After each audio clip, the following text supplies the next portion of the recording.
Thanks for listening to the Lunch and Learn with Dr. Barry, here to help educate, motivate, and put you on the right path to take control of your health through weekly discussions on topics in the medical field, public health arena, and in your community. And now your host, Dr. Barry.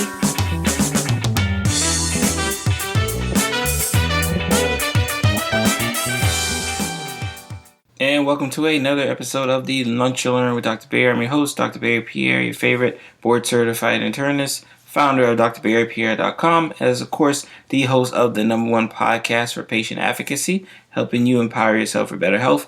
This week we bring you episode 100. Yes, we have finally crossed the 3-digit mark on here with the Lunch and Learn with Dr. Barry. It has been an amazing ride, and I'm just thankful for all the support that we've gotten over this past year and some change to get us to episode 100. And I hope I got 100 more episodes left in me to bring you guys this amazing, great content and helping you guys get your health together.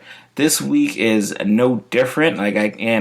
When I was thinking about what I want to do for the 100th episode, I thought, one, I definitely wanted to bring a guest, right? Because that's obviously the direction we're going to, especially with this year coming up, where we're definitely going to have much more guest support here on the podcast. And I figured if we're going to bring off a guest, and we're in National Nutrition Month, let's bring on a specialist in that field. So I brought you Dr. Lauren Powell. So I'm going to read her bio because this person is absolutely amazing. I've actually been following her for the better part of the year. Dr. Lauren Powell is the Culinary Doctor. She is a board-certified family medicine physician and culinary medicine specialist. She's on a mission to end generational health issues in the African American community. She makes healthy eating accessible and enjoyable for all through her social media, quick tips, online cooking school, and debut book, The Food Essentials for the Busy Professional. And I can tell you, we will be talking about that book on today's show. She is born and raised in Metro Detroit, graduated cum laude from the University of Detroit Mercer, went on to get her doctorate degree at Wayne State University School of Medicine. After experiencing a health scare with her father, it actually prompted her to shift her focus to culinary medicine, and she subsequently seek further training in nutrition and culinary art. And I can tell you, as an internist myself, she went the extra mile. Like, again, I could tell you, I get a little bit of nutritional training, but she actually went and said, no, I want to become a certified culinary medicine specialist because I want to help my people out. So, of course, I figured this person is someone we definitely want to make sure we get on the Lunch Learn community. So just to finish up, nowadays Dr. Lauren travels the U.S. speaking to diverse audiences about disease prevention and the healing properties in food. She is a mainstream social media personality. She's been featured on Sister Circle Live, Fox 2 News Detroit, as well as the Dr. Goals podcast and Melanin and White Coats podcast. She is the co-founder of Young Lady Watching, which is a non-profit organization proposed to empower and encourage young minority females to pursue careers in healthcare. And again, I know that seems like a mouthful, but again, when you have a guest of this caliber, they're going to have a bio of that type of caliber as well. So I will stop talking and get out the way. Let's get on to another amazing episode. Like I said, episode 100. If you have not had a chance, go ahead and subscribe to the podcast. Leave me a 5-star review. Leave Dr. Lauren a 5-star review, especially after you listen to this amazing story and just this amazing person. You guys have a great and blessed day. This episode is brought to you by the Lunch and Learn Community Store, where we are living out the motto, empower yourself for better health. In the Lunch and Learn Community Store, you can get your favorite t-shirts, ebooks, as well as other related products by Dr. Barry. Head over to shop.drpiersblog.com and get a chance to get 10% off your first purchase by using the coupon code EMPOWER10. Again, shop.drpiersblog.com. Live out the motto, empower yourself for better health. All right, Lunch and Learn community, again, thank you for taking the time to listen out. And today's guest is a good one, right? I say all the guests are good, right? But this is one's a very popular one. This is one where we're going to be talking about National Nutrition Month. If you are listening to this in March, this is the month we really talk about nutrition. And of course, I know a lot about a little, but I wanted to make sure we have an expert kind of hit home, the finer things of nutrition and why it's really so important, for us to really be on our P's and Q's in regards to nutrition. So again, thank you, Dr. Lauren, for joining the podcast today. Oh, thanks so much for having me. So Lunch Lane Community, we're going to always like to do, we're going to start a little bit of education and, kind of talk about how we got here. And then we're going to kind of let Dr. Lauren, the expert, kind of do her thing. So if you are unaware, this is National Nutrition Month. This was actually started off as a week in 1973, right? So it's been that long that, us in the health field have really been trying to hit home the importance of nutrition. And 10 key themes, and I got this from the Academy of Nutrition and Dietetics, right? So if you can get 10 key things from this month that I want you to kind of hit home. The first is they want you to discover the benefits of healthy eating lifestyle. They want you to help you choose foods and drinks that are healthy and good for you, which of course is extremely important. They're emphasizing the variety of healthy foods out there. That's a lot of times, especially in our offices in the hospital, we always get that gripe where, there isn't that many choices out there. Like, I don't know what to choose from. So they want to kind of really publicize and let you know that there's definitely plenty of options out there for us. They want you to give you an option to select healthier options when eating away from home. That's always a big caveat. They want you to be mindful of portion sizes. They want you to keep it simple. They wanted you to make food safety a part of it. And I think that was a very important terminology, right? Food safety to be a part of your everyday routine. And again, I'm definitely excited to hear Dr. Lauren's thoughts on that aspect. Help you reduce food waste, and then find activities that you enjoy to help you become physically active. And last but not least, they want you to consult the nutrition expert. Like I said, so again, the Lunch Learning Community, this is why I wanted to bring Dr. Lauren on, because she is a nutrition expert, especially in the field that I'm in. Again, I'm a physician, I'm an internal medicine physician, but I'll be honest, like when it comes to nutrition, it's like a deer in headlights. So Dr. Lauren, please, educate the community. First of all, just kind of talk a little bit about yourself, who you are, like how'd you get to where you're at now? And then we'll kind of hit you with some fast word questions. Awesome. Well, yes, my name is Dr. Lauren Powell. I am a board certified family medicine physician, and I'm also known as a culinary doctor. And that's because I do just that. I teach people about how to use food in order to prevent and cure disease. So my goal and my hope is that with my books and speaking engagements and online programs, that I can really help end some of these generational patterns of food-related diseases, particularly those that we see in the African-American community. So my journey basically started when I was in my last year of residency, and my father had a stroke. And that for me was just this time that really challenged what I valued in medicine. My dad wasn't a neglectful patient. He was that guy that was doing all the things that his physician told him to do. He was taking all his pills. He was going for his checkups. So he was doing all those things, but then something bad still happened. And so that's what really made me look at what we value in medicine. And I really thought we've got to be missing something. Like if we tell our patients to do something and bad stuff is still happening, like what does that mean? And so that's when I really started this journey to learning more about food, learning more about that connection between food and disease. And like you said, it's not something we're taught a lot in medical school. I think we're taught a lot of things in medical school, but I think the nutritional aspect is something that's lacking. So I did some additional training through Tulane School of Medicine and Culinary Medicine just to kind of get that information so that I could better educate my patients and so that I make those dots very clear to them between their health and the food that they're putting in their body. And also, like me, I'll be honest, like when I read her book, and we're actually going to talk a lot about her book. One thing that hit home to me, which was like real personal, is like my father passed away from cardiovascular disease. And I remember being a medical student and me calling home one day and I was like, oh, hey, where's that at? He's like, oh, he's in the hospital. Like, I was like, what? Like it was just one of those things where even though I was in the field and I was doing the educating, here I had a family member very close to me that still dealt with issues that were directly something that, I don't want to say could have prevented, but likely, diet change and medication and everything else could have had a different outcome.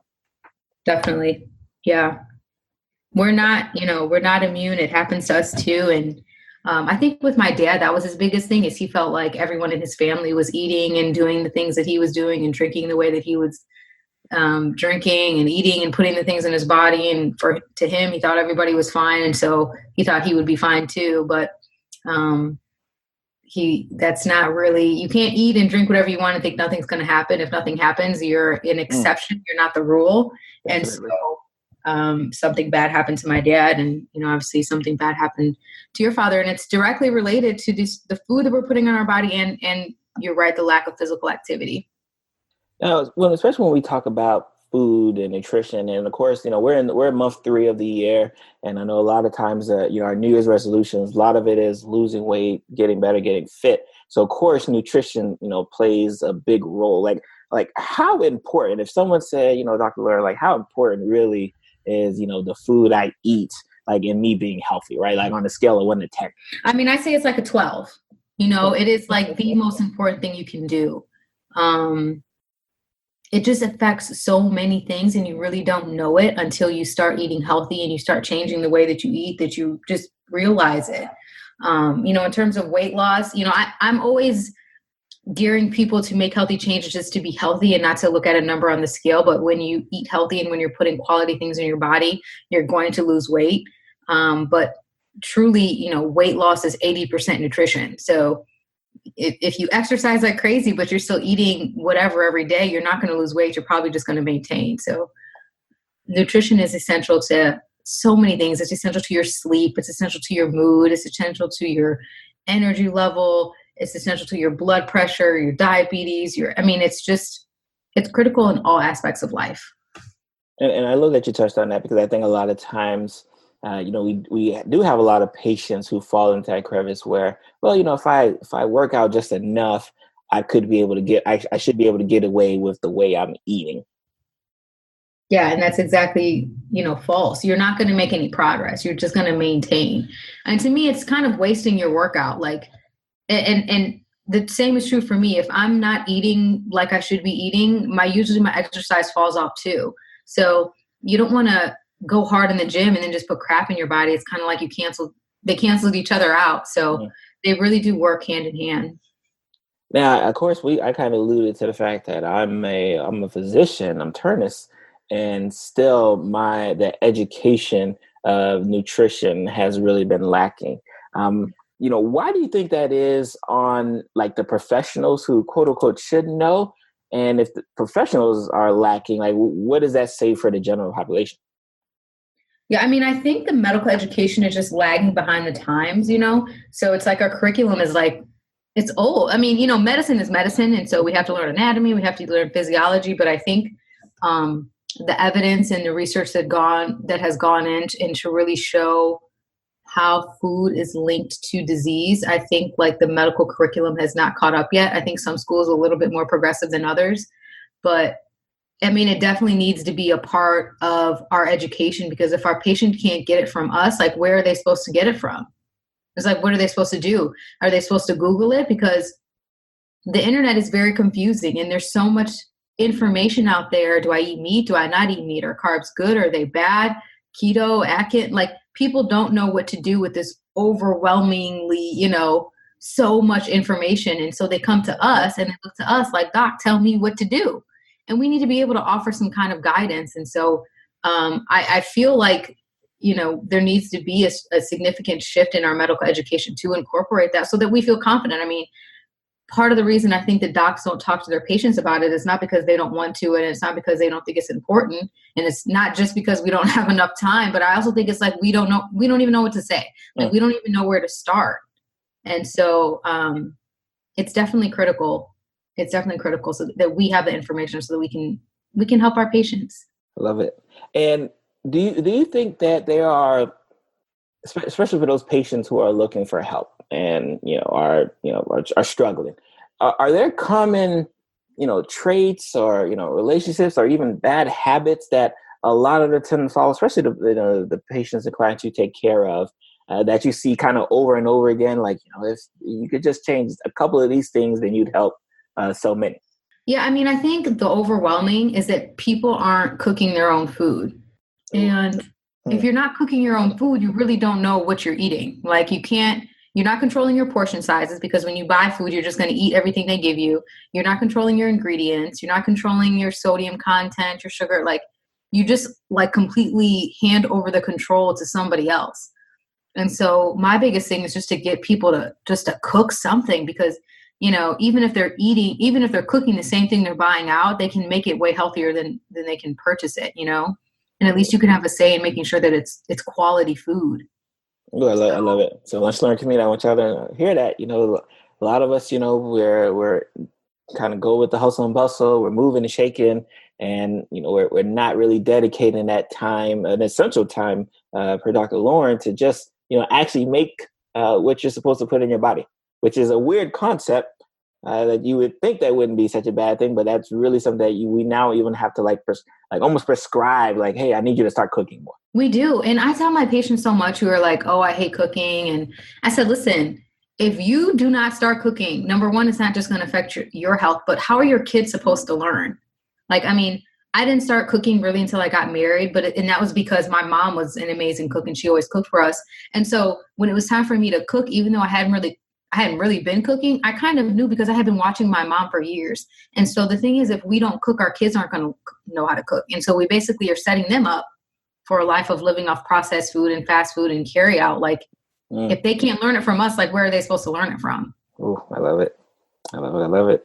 So again, like I said, I did reference the book. First of all, it's an amazing book, and I definitely want to, you know, really kind of hit home on a lot of the great points that was in there. Can just to start off, right? Can you talk a little bit about the 6 principles, right? These 6 principles that you live by, that anybody, and that's what I loved about your book, that anybody could really apply. It wasn't something that only Dr. Lauren, right? You know, and the first one, like, and again, I'll be honest, right? I want to talk about the plant aspect, right? Because that's one where, I'll be honest, Lunch Learning Community, Dr. Barry kind of falls short on, right? I liked the sight of vegetables and plants, but it's just not something that, you know, it hits home for me. Yeah. And I think like that's, you know, there's so much in the news, and there's so much out there, like vegan, like that's a cool thing to do. And the studies are consistent. Like, the more plant-based your diet is, the better. But I'm not saying that everybody needs to be a vegan. I don't think that's a realistic thing for everyone. You know, people are at different places in their health journey. But I like to say, why don't you just put more plants in the foods that you already eat? So for instance, my husband, one of his favorite foods is spaghetti. And so we don't really think of that as a meal that has vegetables, right? We think of it as a meal that has noodles, sauce, and meat. Yep. But that's an easy meal where you can add vegetables. So I always put spinach, I'll put carrots, I add mushrooms. So I tell people, just take food that you already like and eat, and add more plants to that. Like, don't make it this hard. I have to completely revamp my diet, because that's going to be, number one, a harder thing to do, and number two, a harder thing to maintain. So I'm all about making small, sustainable changes. And so one of those things you can do is just add more plants to food that you already love. All right, so that's one. And then we actually kind of alluded to number 2 when we just talked about cooking, and your recipe is really just like, do more of it. Like, we're not even, so is it that we're not doing enough, or what we're cooking isn't good? Like, do you lean one way to the other, or is it more like we're just not really cooking enough? I find that people aren't cooking, like, generally during the week, they're not cooking. And then when they do cook, it's just like this, you know, 5 meat, you know, it's the ham, the chicken, macaroni and cheese, mashed potatoes and gravy, greens that have been cooking for 8 hours, that have all the nutrition cooked out of them, you know, mashed potatoes and gravy. Like, that's what we do when we do cook. And so we have like 2 extremes. Like, you don't cook at all, and then you're buying like Chick-fil-A and, you know, fast food throughout the week. And then on the weekend, when you have, you know, time, you make this big, huge, like, overindulging Christmas style dinner. And so, yeah, both are a problem. Yes, so we got a Lunch Learning Community. We need to find a medium. We got to come together, right? Again, this is just March, right? I know a lot of you guys are still strong, hopefully, are still strong on your New Year's resolution. So again, I want you to kind of write down these things, because this is really what's going to take you over those edge when a lot of you may start hitting that plateau weight where, like, oh my God, I've been doing the same thing for the past couple of months, and now the scale is not moving anymore, or the dress sizes is getting smaller. So these are very actionable things that we can do like tomorrow to kind of get, you know, ahead of the game. the next one, ingredients. Next principle that you live by. Right. So I like, people are always asking me for recipes, and I try to teach principles, because if you have principles, you can apply them to any recipe at a restaurant or any recipe that you pull off the internet. So I like people to look at the ingredients so that you know what you're putting in your body. You want it to be things that you recognize. You shouldn't look at something that you're buying, look at the ingredients, and you don't even know what some of those things are. Like if you've ever looked at, for instance, the ingredients of like marshmallows or some of these cereals, it's like words that you don't even know what they are. Like you'd have to Google to find out what it is. And a lot of times those are weird processed additives and things that we don't need to be putting into our body. So you should be able to read your ingredients and know what they mean, like know what these words are, and for them to be recognizable, understandable things. Remember that ingredients are listed in order of content. So the first ingredient is going to be what is there in the largest amount. So if you're trying to buy peanut butter and the first ingredient is sugar, that's not a good peanut butter to buy, because the first ingredient of peanut butter should be peanuts, it shouldn't be sugar. So just being mindful. So many people I'm surprised at don't even look at the ingredients of things that they buy. So, I challenge you to just get into the habit of whenever you purchase things from the grocery store, just turn it over and just start looking. Start looking. And actually, that's a good point, because I'm not sure if a lot of people realize that they have to do it in the order of percentage per se, in regards to the whatever they buy. Yeah, exactly. All right, so this is one where I know some of my lunch learning community is gonna not be very happy, right? So let's talk about the beverages. Right. So unfortunately, we can get a lot of calories and sugar in our beverages and not even know it. And so I like people to know that their main beverage in life should be water, and that's what you should be consuming in greatest amount. You should be drinking half of your weight in ounces. And then other beverages that have been shown to have a health benefit are like black coffee. A glass of red wine in moderation. Obviously, green tea is another beverage that's good, but just be careful, because we get into this habit of going to the Starbucks and we get these. My husband today asked me to get him a Frappuccino from Starbucks.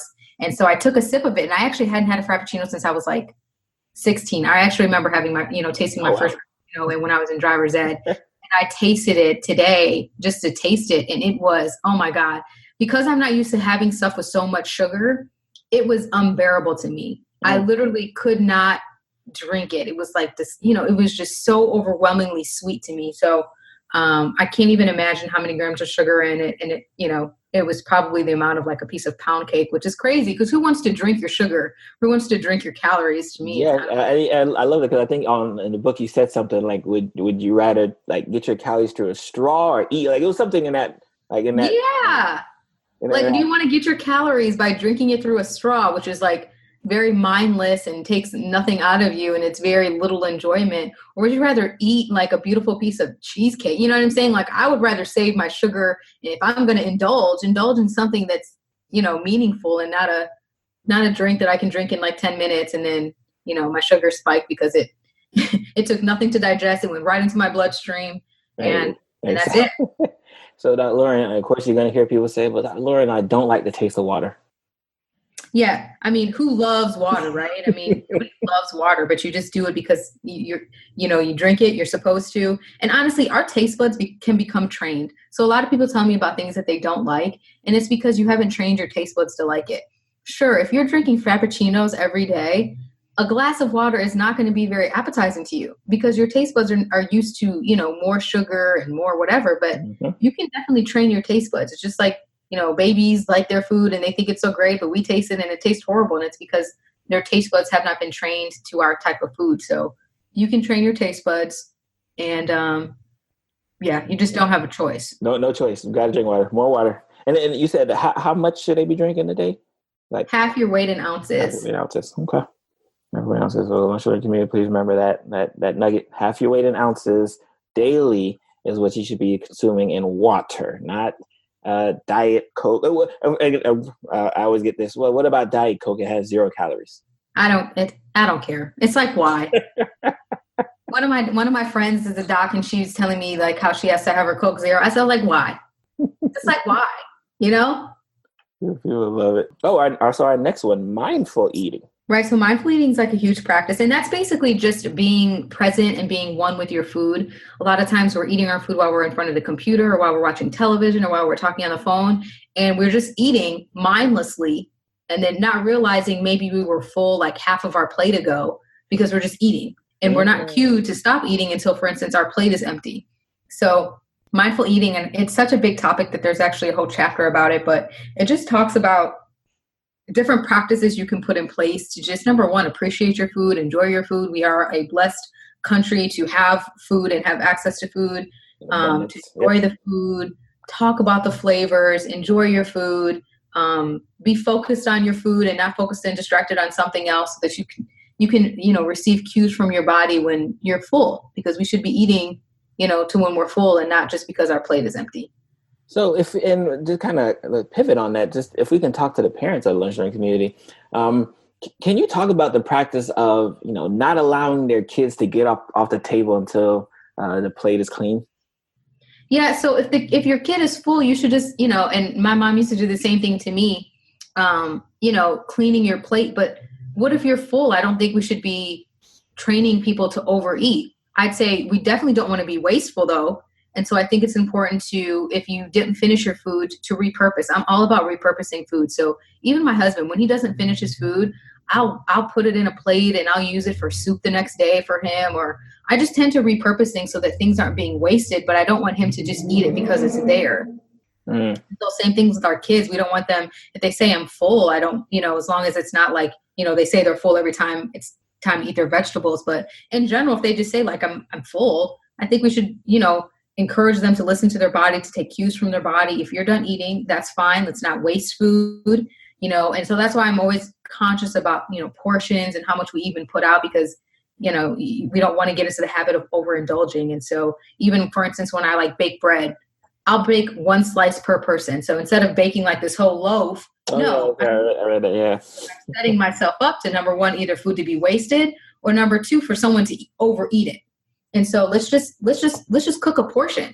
I love it. Now, I think it's very good, especially because, again, I'm an internist, right? So, and for those who don't know, as an internist, once you hit 18, I'm all good. But if you say you're 17 and below, I want nothing to do with you. Right. So, as a family medicine physician, how is this conversation for adults different than children?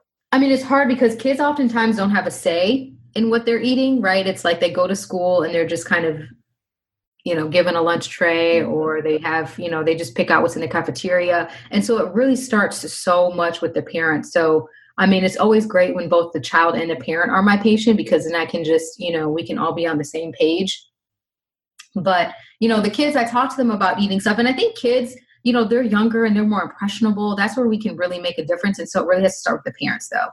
So when I met my husband, he told me he only ate peas and broccoli, that those were the only vegetables he ate.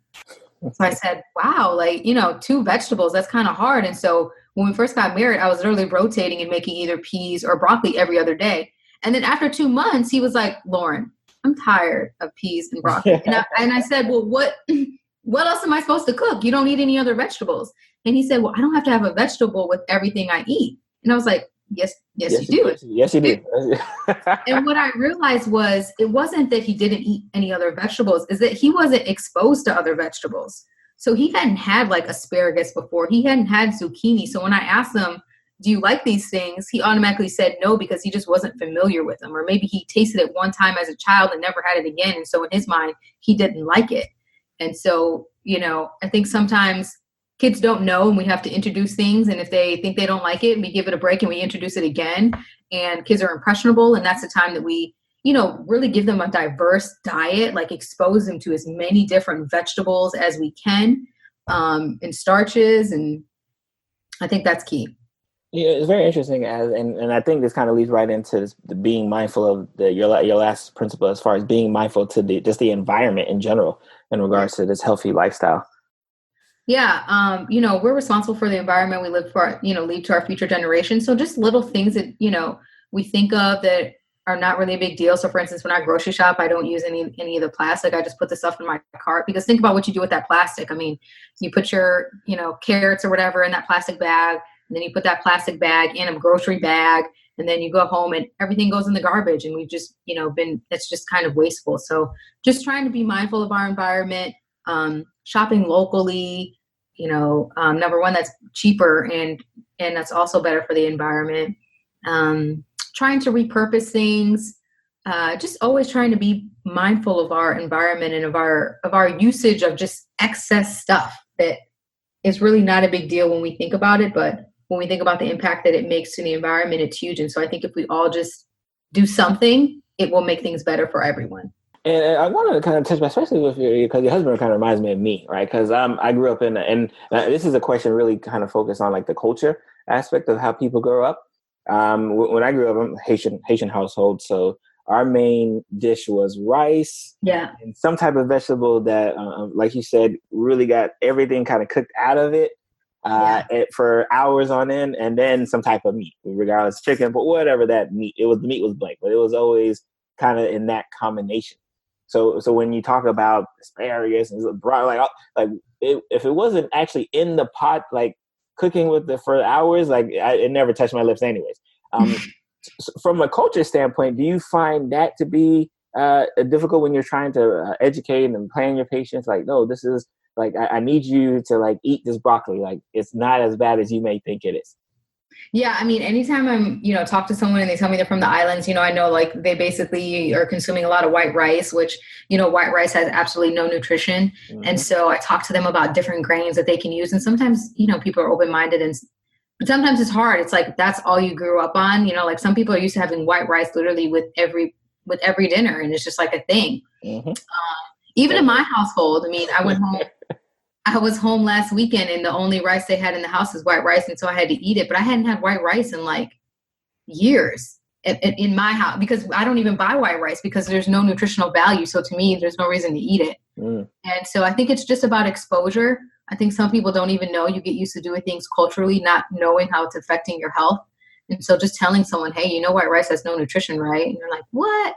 Yeah, why don't you just try brown rice or black rice? And they're like, oh, it tastes funny. Well, no, it's not going to taste the same as white rice, but I promise you it's serving your body a purpose. And so for that reason, you should be open to it, not just one time, but multiple times. And, so I think it's important to take foods that people are familiar with and tell them and show them how they can be healthy with those foods. Because if you start talking about things that people can't relate to, it's hard for them to be like, to grasp it, and it's hard to believe that they can do it. But if I tell you, listen, you like to have rice with every meal, let's just try a different type of rice, rather than me saying, don't eat any rice. Oh, you like to cook your vegetables? Okay, listen, why don't you saute them one time instead of just cooking them? That way they have a little bit more crunch to them, and see how you like it. Maybe it'll be a little bit different, but it's more nutritious, if it hasn't been stewed for hours, because now you have all your nutrition still in it. So just kind of giving people small little things that they can do so that they're not overwhelmed by it. And much like me, I want to be being honest with you. Like, she's not exaggerating when she says like white rice every day. Like, I'm telling you, it literally was every day. Like it was you were having like to the point where my wife now, like when she doesn't make food with rice, especially when we first got together, I was like, oh my God, I'm not even full. Like mentally, I wasn't even full because there was no rice on the plate. Yeah. Yeah. I mean, and it's like my dad, he has to have a big piece of meat on his plate or he didn't eat. I remember one time I made him like a turkey burger. He doesn't consider turkey meat. So I made him a turkey burger and he was like, well, we're going to have real meat for dinner. And I was like, well, you had meat for lunch. And he's like, what do you mean? I'm like, I made you a turkey burger. He's like, that didn't count. And so sometimes it is just what people are used to. And it's hard sometimes, to get the older folks out of their habits. And that's why it's so important to start with our kids. But we really don't have a choice. We really have to make these changes, as uncomfortable as it is. We have to create new traditions for our future generations while still preserving things that are important in our culture. But we just have to make some changes for the health of our culture as well. And I have to ask, because you referenced it, and this was something that we had a past guest, Dr. Sylvia Bowley, kind of talk about as well. Your thoughts on the cheat meal versus the cheat day? Oh, yeah. So, I mean, let's be realistic. We have to have a time where we can, indulge or, be able to celebrate and go to weddings and events and not feeling like, I can't, eat certain things. Like, I don't think that's realistic. I'm all about balance, because if you have balance, you can sustain things.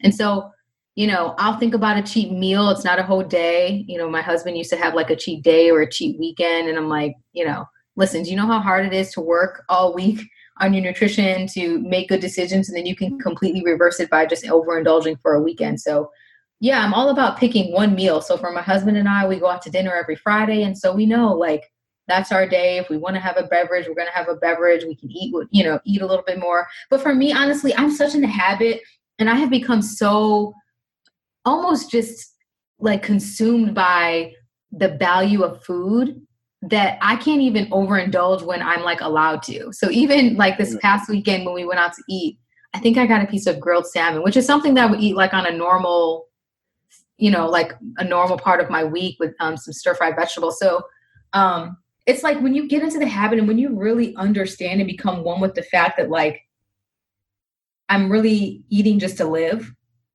Like I'm not living to eat. I'm just eating to live. I'm eating to sustain my body, to allow myself to do the things that I have to do. It makes it hard to just overindulge and go crazy. It really does. Oh, I love it. I love it. So Dr. Lauren, let's talk about how is Dr. Lauren, bringing her education, her expertise kind of out to the masses, right? Because again, it's easy, right? When it's one-on-one, right? It's easy if I walk into your office and you're like that, unfortunately, is not going to help, reverse years of, of diabetes, blood pressure, and all these problems that really affect, especially the African American community. How are you? How are you kind of leading the charge, right? And I really say leading because, again, let's run community. This is a person I've actually been following for about, I think, a better part of a year now, and I've just kind of been watching this ascent from afar. It's absolutely amazing. No joke, right? Like I've been very like impressed with what you're doing. But if you could just kind of talk to the listening community and say like, this is what I'm doing, like out here in these streets. Well, thank you. So I have the book, of course, which is just an amazing resource, and I'm partnering with different physicians who like basically share the same values, but understand that it's hard to talk about food and some of these basic nutrition principles in a visit. So I partner with lots of different physicians who provide this book to their patients. So just getting this book out is like a huge thing for me because it's such like, we just went through some of that stuff. It's such easy things, but, and it's things that we can apply, with very little effort, but I just feel like there's a lack of just that information getting out there. Another thing that I'm doing is I have now an online cooking school, which is something I've been working on for like, it seems like forever. And so it's basically a platform where people can log on and take classes and they can, get some instruction from me about food and whatever the particular topic is. And then there's video lessons to learn how to cook different meals. So for instance, there's a course on how to meal prep because so many people just don't know how to plan their meals. And if you can't plan your meals, you're basically setting yourself up to fail or to make bad decisions with your food. So I talk about meal prep, how important that is, how to do it. I give you like 7 different, video recipes. They're basically fail proof. I talk about why I'm using the ingredients that I'm using. There's a course on breakfast because I find that oftentimes people either skip breakfast because they're just trying to get out of the house, or they're just doing the opposite, which is they're overindulging, they're carb loading, they're doing the pancakes, the waffles, the croissants, the danishes, bacon, ham, and sausage. They're just kind of overdoing it. So I wanted to give people some quick, easy, healthy, nutritious breakfast ideas. There's a course on salads and smoothies. I basically live by salads and smoothies for lunch. So I wanted to share some of my favorite recipes. And then next month, there's a new course coming out and it's about diabetes. And that's because I have so many people who are either pre-diabetic or new onset diabetes, and no one has ever talked to them about food. And so it's so hard to like talk about, it's hard to like talk about diabetes, talk about how we're going to manage it and talk about food. But it's like one of the most critical things that we can talk about. So I have a course that's coming out in April that's going to just talk about diabetes and food, which is huge and I think is lacking in a lot of people. Yeah, and I definitely kind of hit on that point. Like as a hospitalist physician, I unfortunately diagnosed a lot of people in the hospital with new onset diabetes. Mm-hmm. And if it's almost, I hate to say a joke, but it's really like a joke with the diabetic education that goes on in the hospital. All right, they give you a couple of flyers, the dietitian talks to you for like 10 minutes, and then it's like, boom, there you go, you're diabetic. And then you kind of walk away. So that, I think that's definitely, definitely something I'm excited for. So how can someone get in touch with Dr. Lauren, right? Like if they want to get on this cooking course, they want to get on this, like how do I get in touch with you to sign up for that? So, I mean, everything can be found on my website, which is drlaurenpowell.com. So that's just an easiest way where everything is consolidated. You can find me on all social media at Dr. Lauren Powell. Message me. I respond to every single message that I get. So anyone that, messaged me and wants to know how they can find out certain things, I'm happy to answer those questions for you. I'm very active on social media and, try to get information out to people on whatever way I can. So make sure to follow me to get that information. You can find my book. That's on my website as well. It's also on Amazon, and it's also available on Barnes & Noble. And that's Food Essentials for the Busy Professional. I travel and I speak. That's one of the things that I'm most passionate about is I love traveling and speaking to people and doing live cooking demos. I just got back from a cooking class that I'd held for 85 people last Saturday, and that was phenomenal because it's great for people to get hands-on. It's one thing for me to talk and to tell you, but for you to cook some of my recipes and see how easy it is and to taste and see how delicious the food is. That's like the thing that I just love so much. So I love doing that, and it's something I'm super passionate about. So if anyone is interested in that information, you can contact me as well. Love it. Now, is that something that you always kind of envision, like being able, like especially when you're at school, you finish your family medicine residency, you go back to the culinary medicine, and then you're like, oh, you know what? One day I want to be able to do this, right? Are you doing the this that you always wanted to kind of do when you look back and you have the issue with your father and you say, all right, I gotta get on my P's and Q's when it comes to nutrition? Not yet. I don't feel like I'm doing this just yet. I feel like I'm doing at this point things that people have asked me for or people have expressed a need. I'm kind of rising to that occasion. I think my ultimate goal is television and media and to be able to reach people on that level. I love it. So before we let you go, right? So I got to ask, how can, especially, our motto with the Lunchtime community is empower yourself with better health, right? So how can what you do empower others to really take better control of their health in general? So the thing is, learning how to cook and being responsible for the food that you put in your body is what's going to allow you to really take control of your health. As long as you're on medication, you're basically committed to seeing me every 3 months, right? Like whenever I diagnose someone with onset something and they're young, I'm like, you know what you just done? Now you have to see me every 3 months. Like how annoying is that? And versus you being in control of your health, you being able to control the food that you put in your body and being healthy and then seeing me once a year just for preventative health care. Like that's how it's supposed to be. And so food and, being well-versed and being educated about the food that you're putting in your body, learning how to cook, it's really an empowering thing. It's really you taking control of your health and you being the driver. And so that's what I want to give to people. I want to give people that power. I love it. Again, Dr. Lauren, this is the end of our show. I want to again thank you for all that you do, really, right? Because it's definitely a need that unfortunately not all physicians can really answer. And I'm just glad that you're actually answering the bell that's been ringing for a long time, right? It's especially in our community where, I take care of patients with uncontrolled blood pressure, uncontrolled diabetes, uncontrolled cholesterol, all of these things here.